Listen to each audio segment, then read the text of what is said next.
রাহুল গান্ধী জিন্দাবাদ।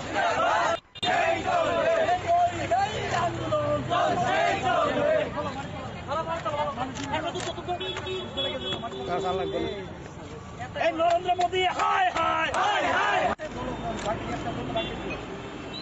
আরো দূরে আওয়াজ তুলন বন্দে মাতরম বন্দে মাতরম। সবাই মিলে আওয়াজ তুলন বন্দে মাতরম বন্দে মাতরম। এই নীতিশ নাইডুকে খুশি করতে গিয়ে অন্যান্য রাজ্যগুলোকে বঞ্চিত করা হলো কেন? নরেন্দ্র মোদী জবাব চাই, জবাব দাও, জবাব চাই, জবাব দাও। নিজের কুর্সি বাঁচাতে গিয়ে অন্যান্য রাজ্যগুলোকে বঞ্চিত। ভারতীয় জনতা পার্টি সরকারে এনডিএ সরকার আসার পরে ইতিমধ্যেই তারা 2024-25-এর বাজেট পেশ করেছে।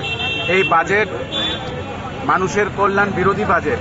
এই বাজেটে আমরা দেখেছি যেভাবে একটি রাজা তার প্রজাকে সবাইকে মিশে থাকার এবং সবাইকে সমানভাবে তার থালে যাতে খাবার থাকে সেই খাবারের ব্যবস্থা করে। আমরা এবার দেখেছি যে অন্ধ্রপ্রদেশ এবং বিহারকে আলাদা ভালোবাসা দেখিয়ে অন্য রাজ্যগুলোকে একটা ডিসক্রিমিনেশনের দিকে নিয়ে চলে গেছে। আমরা দেখেছি যে 26,000 কোটি টাকা খালি বিহারকে দেওয়া হয়েছে এবং 15,000 কোটি টাকা অন্ধ্রপ্রদেশকে দেওয়া হয়েছে। এটার একমাত্র কারণ হয়েছে নাইডু বাবু এবং নীতিশ বাবুকে, যে তারা যাতে তাদের সঙ্গে থাকে, কারণ তারা ছাড়া এই সরকার ভেঙে যাবে যে কোনো মুহূর্তে। তাই আমরা এর বিরুদ্ধে যে খালি বিহারকে এবং অন্ধ্রপ্রদেশকে কেন এইভাবে আলাদাভাবে টাকা দিয়ে অন্য রাজ্যগুলোকে প্রাধান্য দেওয়া হলো না। এবং এই বাজেট কিষাণ বিরোধী, এই বাজেট যুব বিরোধী, এই বাজেট সাধারণ মিডল ক্লাস মানুষ বিরোধী। কারণ আমরা দেখেছি যে চারিদিকে যেখানে ট্যাক্স নেওয়া সত্ত্বেও রাজ্যের কোনো উন্নয়ন হচ্ছে না, তারা ইতিমধ্যে অনেক কিছুর মধ্যেই ডাবল ট্যাক্স করে দিয়েছে এবং যে দেখানোর জন্য যে কিছু কিছু জিনিসের মধ্যে দেখানোর জন্য তারা ট্যাক্স কমাচ্ছে, অন্যদিকে তারা সেই ট্যাক্সটাকেই উঠিয়ে নিচ্ছে, ডাবল করে নিচ্ছে। তার বিরুদ্ধে আজকে ত্রিপুরা প্রদেশ যুব কংগ্রেস, NSUI এবং মহিলা কংগ্রেস এবং সকল শাখা সংগঠন এই প্রতিবাদে আমরা আজকে বাজেট বিরোধ প্রতিবাদে আজকে রাস্তায় নেমেছি।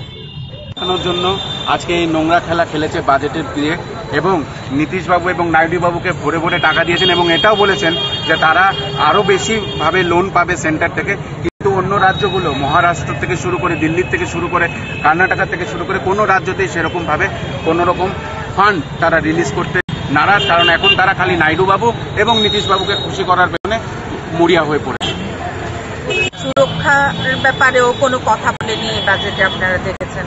এবং মহিলাদের যে আর্থিক ন্যায় দেওয়ার কথা আমাদের জননেতা রাহুল গান্ধীজি বলেছেন, সেটার ব্যাপারেও এই বাজেটে কোনো তাদের পদক্ষেপ নেয়নি। এবং আগামী দিনে আপনারা অবগত আছেন 29শে জুলাই আমাদের সংসদ ভবন ঘেরাও। মহিলাদের রাজনৈতিক ন্যায়ের ব্যাপারেও ওদের বাজেটে কোনো রকম স্পষ্টীকরণ নেই। তো আমাদের অল ইন্ডিয়া মহিলা কংগ্রেসের প্রেসিডেন্টের তরফ থেকে যেটা জানানো হয়েছে, আগামী দিন মহিলা কংগ্রেসের ন্যায় যতক্ষণ না আমরা ন্যায় পাচ্ছি ততক্ষণ এটা জারি থাকবে। মহিলাদের সুরক্ষার ব্যাপারে, রাজনৈতিক ন্যায়ের ব্যাপারে এবং ওবিসি, ST ওদের জনজাতিদের দিকে লক্ষ্য রেখে সমস্ত 33% যে রিজার্ভেশনের এটাও যেন ইমপ্লিমেন্ট করা হয় এই 2024-এর মধ্যেই, সেটা আমাদের ন্যায় জারি থাকবে, আন্দোলন জারি থাকবে।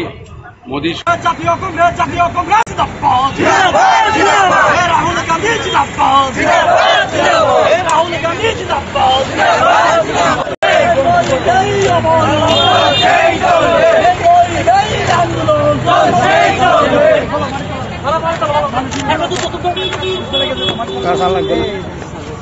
নরেন্দ্র মোদী হায় হায় হায় হায়।